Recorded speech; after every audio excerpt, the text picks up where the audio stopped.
بسم الله الرحمن الرحيم. هل أتى على الإنسان حين من الدهر لم يكن شيئا مذكورا إنا خلقنا الإنسان من نطفة أمشاج نبتليه فجعلناه سميعا بصيرا إنا هديناه السبيل إما شاكرا وإما كفورا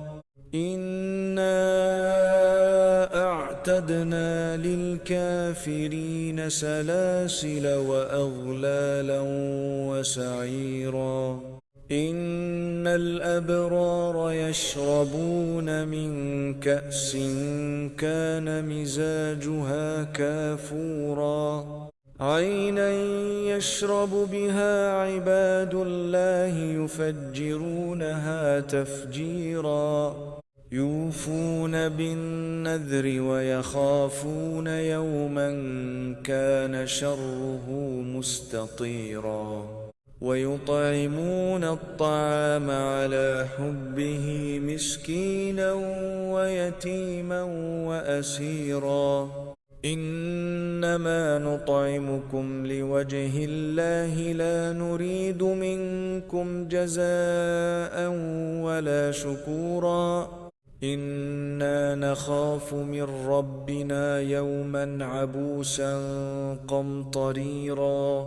فوقاهم الله شر ذلك اليوم ولقاهم نضرة وسرورا وجزاهم بما صبروا جنة وحريرا متكين فيها على الأرائك لا يرون فيها شمسا ولا زمهريرا ودانية عليهم ظلالها وذللت قطوفها تذليلا ويطاف عليهم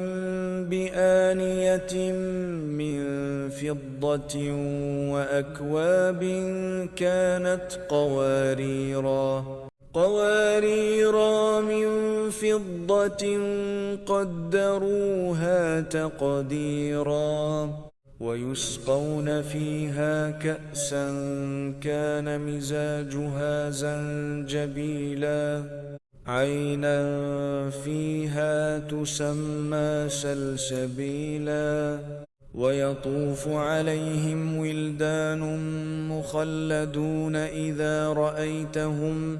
حسبتهم لؤلؤا منثورا وإذا رأيت ثم رأيت نعيما وملكا كبيرا عاليهم ثياب سندس خضر واستبرق وحلوا أساور من فضة وسقاهم ربهم شرابا